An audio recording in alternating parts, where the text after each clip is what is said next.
Oke, selamat datang kembali di pembelajaran PPKN kelas 7. Nah, sekarang kita akan masuk kembali di pembelajaran bab yang kedua. Kalau kemarin kita sudah belajar tentang perumusan dan penetapan Undang-Undang Dasar, sekarang kita merujuk bukan pada penetapannya lagi, tapi bagaimana pelaksanaan Undang-Undang Dasar itu berlaku sampai sekarang. Nah, sebagai gambarannya, hari ini kita akan belajar tentang norma dalam kehidupan bersama. Hubungannya dengan undang-undang, norma itu adalah sebuah aturan. Nah, di dalam Undang-Undang Dasar 1945 juga disebut juga dengan aturan. Maka Undang-Undang Dasar 1945 disebut juga dengan norma. Spesifiknya adalah norma hukum. Tapi untuk lebih dalam lagi, supaya kita mengenal istilah norma, lalu pentingkah norma itu bagi kehidupan kita, lalu mengapa manusia juga harus perlu hidup bersama-sama, lalu apakah norma itu penting, apakah peraturan itu penting, kalau tidak mengapa, kalau iya mengapa. Di dalam pembelajaran kali ini kita akan membahas itu kupas satu persatu. Nah, sebelum kita mulai, jangan lupa untuk like, subscribe, dan komen channelnya Bapak supaya Bapak rajin untuk membuat video-video selanjutnya. Oke, gak panjang lebar lagi. Sekarang Bapak akan memulai pembahasan dalam norma di dalam kehidupan bersama. Oke. Yang pasti adalah tujuan pembelajarannya supaya kita itu menyadari bahwa makna dan pentingnya norma itu perlu sekali di dalam kehidupan. Lalu kita juga bisa memahami bagaimana macam-macam norma yang berlaku dalam masyarakat. Lalu juga kalian bisa memahami hakikat dan arti pentingnya norma hukum bagi warga negara. Lalu bisa mengamalkan berbagai macam norma yang berlaku dalam kehidupan bermasyarakat, berbangsa, dan bernegara. Oke, sebelum kita mulai dalam inti pokok pembahasan tentang norma, coba kalian baca dulu ilustrasi cerita berikut. Nah, ilustrasi cerita berikut ini ada kaitannya juga dengan norma. Coba kalian bayangkan, sekarang kalian bergabung dalam sebuah tim olahraga sekolah. Katakanlah bola kaki, bola voli, atau bola basket. Bayangkan juga bahwa tim kalian sedang bertanding dengan tim sekolah lain. Tidak ada aturan dalam pertandingan itu. Jadi kedua tim itu bermain tanpa aturan.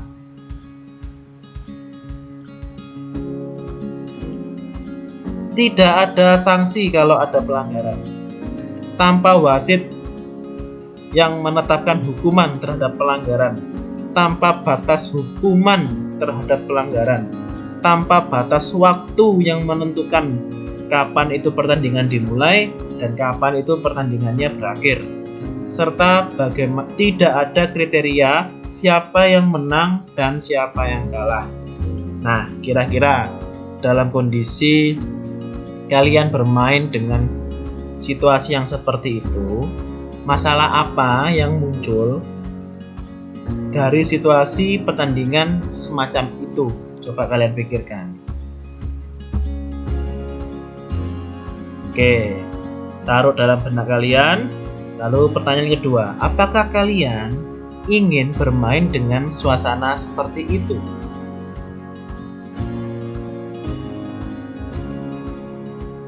Oke, Bapak bisa terima jawabannya. Yang pasti sebagian besar situasi yang muncul dalam pertandingan tersebut adalah terjadinya kekacauan. Bagaimana bisa pertandingan bola itu tidak ada aba-aba memulai dan berakhirnya. Lalu bagaimana dua tim ini tahu siapa yang menang karena nggak ada rambu-rambunya. Lalu bagaimana tahu kita bermain dengan aman kalau pelanggaran pun tidak ada sanksinya. Nah, situasi yang seperti inilah yang sangat diperlukan sebuah aturan. Nah, kasarannya seperti yang kita bahas hari ini adalah tentang norma. Norma itu aturan. Manusia dan norma itu saling berkaitan. Norma dalam bahasa paling gampangnya adalah ukuran atau pedoman perilaku manusia tentang hal yang benar atau salah, tepat atau tidak tepat, pantas atau tidak pantas, susila atau kurang susila. sopan atau tidak sopan dan seterusnya. Jadi manusia dan norma ini, ketika manusia itu berkomunikasi dengan orang lain, ketika manusia itu mencoba untuk hidup bersama banyak orang, pasti diperlukanlah sebuah pedoman perilaku. Nah, pedoman perilaku itu disebut juga dengan norma. Bisa dipahami ya di sini ya. Nah, sekarang kita lanjut. Nah, tentunya norma digunakan untuk membuat kita semakin tertib dan teratur sehingga tidak membuat orang lain terganggu. Seperti halnya video berikut.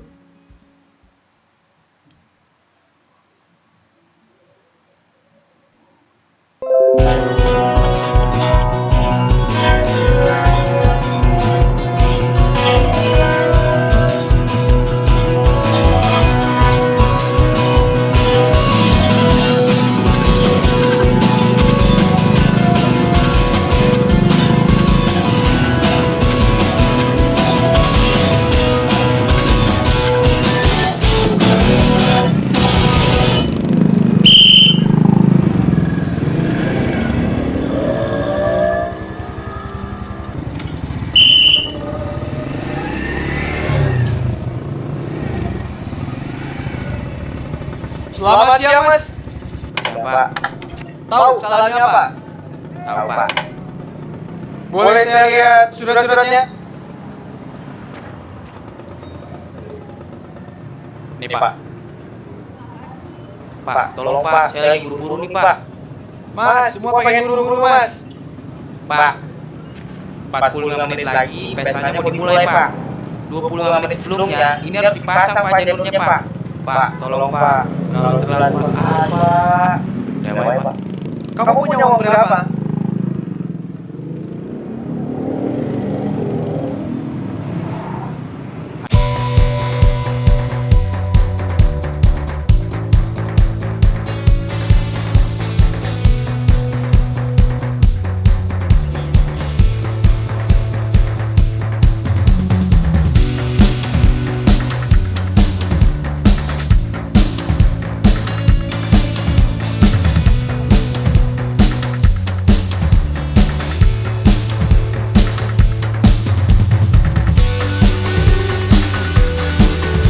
Wah, Nggak dapat, Pak. Sekarang 150.000. 50.000 ada sih. Nggak sadar SNI, mau nggak?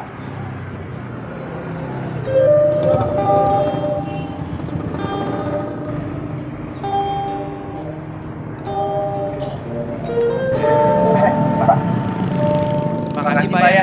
Mau kawet, Pak? Pak, hari ini tidak udah dibayar.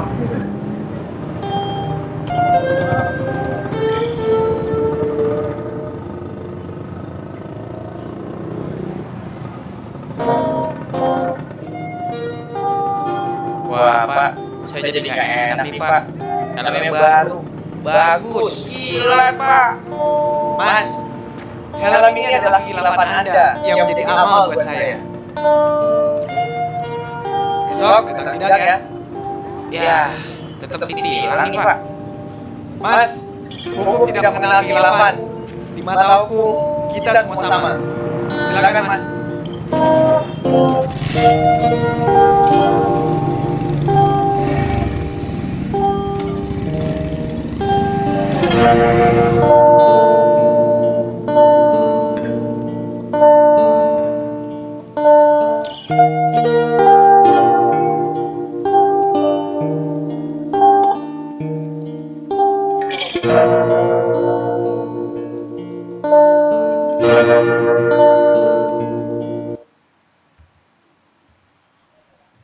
Oke, seperti yang kalian sudah lihat tadi, norma itu digunakan untuk kita semakin tertib dan teratur, seperti yang Bapak Polisi tadi lakukan, di mana ada pengendara sepeda motor yang melanggar ketentuan berkendara.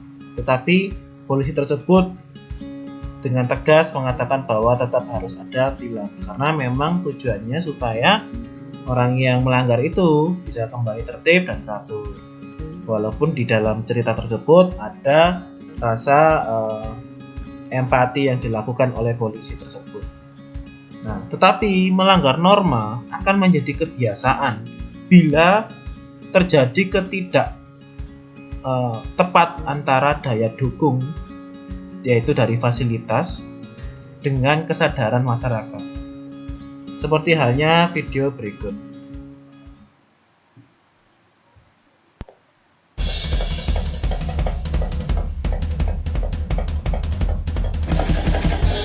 Hidup adalah mengenai mengejar mimpi dan dinikmati. Namun, seringkali yang menjadi rintangan adalah peraturan. Seperti kata bokap gua, peraturan dibuat supaya manusia tidak saling merugikan. Jadi gua mengambil kesimpulan, selama nggak merugikan orang lain, nggak masalah untuk sedikit melanggar peraturan. Setidaknya prinsip ini yang gue pegang.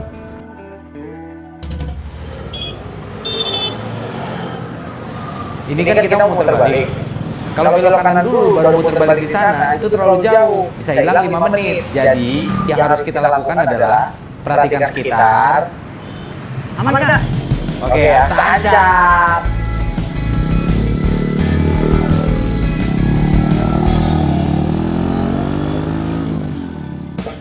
Lalu lintas Jakarta itu nyebelin, terutama bagi orang yang setiap hari dituntut untuk tepat waktu.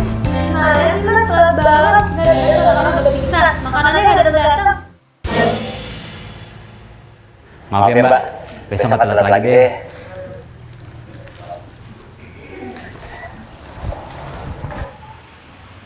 Kak, gantian ya yang nyetir. Oke. Sip. Bokap gue bilang, peraturan di jalan itu dibuat supaya keadaan jadi teratur dan orang-orang nggak saling merugikan. Tapi tanpa melanggar peraturan aja jalan di Jakarta udah nggak teratur. Kamu lihat pengguna jalur itu. Nah, habis jalur itu jalan, itu giliran kita. Jadi waktu lampu hijau itu berubah jadi merah, kita langsung tancap gas. Lumayan, hemat beberapa detik. Ya.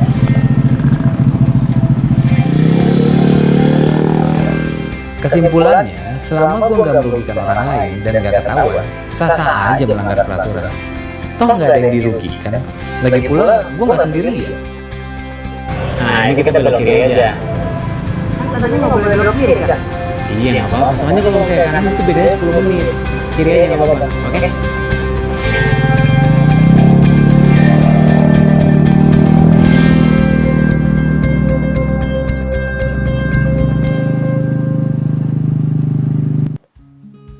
Oke, video tersebut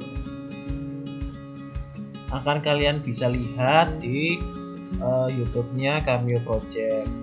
Nah, Bapak nggak nunjukin semuanya karena harapannya supaya kalian bisa nonton sendiri saja di kolomnya Cameo Project. Nah, pesan yang Bapak ingin sampaikan adalah kadang itu norma itu juga harus diimbangi dengan fasilitas dari pemerintah sendiri, juga kesadaran dari masyarakatnya ketika mendapatkan sosialisasi atau gambaran tentang peraturan. Terkadang masyarakat kita di Indonesia itu masih belum sadar dengan situasi saat ini, di mana mereka lebih mementingkan kepentingan sendiri, sehingga peraturan-peraturan yang dibuat, bahkan seperti peraturan lalu lintas seperti ini saja masih ada yang masih melanggar. Nah, dari pertemuan ini harapannya Bapak kalian bisa memetik pesan dulu di awal. Nanti kita akan masuk lebih dalam lagi tentang macam-macam norma. Terus bagaimana situasinya apabila kita melaksanakan norma tersebut, lalu situasi yang melanggarnya seperti apa, seperti yang dilakukan oleh video di sini. Dan kalau kalian ingin lebih dalam lagi melihat video-video tadi, bisa kalian lihat di channel YouTube mereka masing-masing. Oke, sekian dari pertemuan Bapak. Kita akan ketemu di pertemuan selanjutnya. Terima kasih.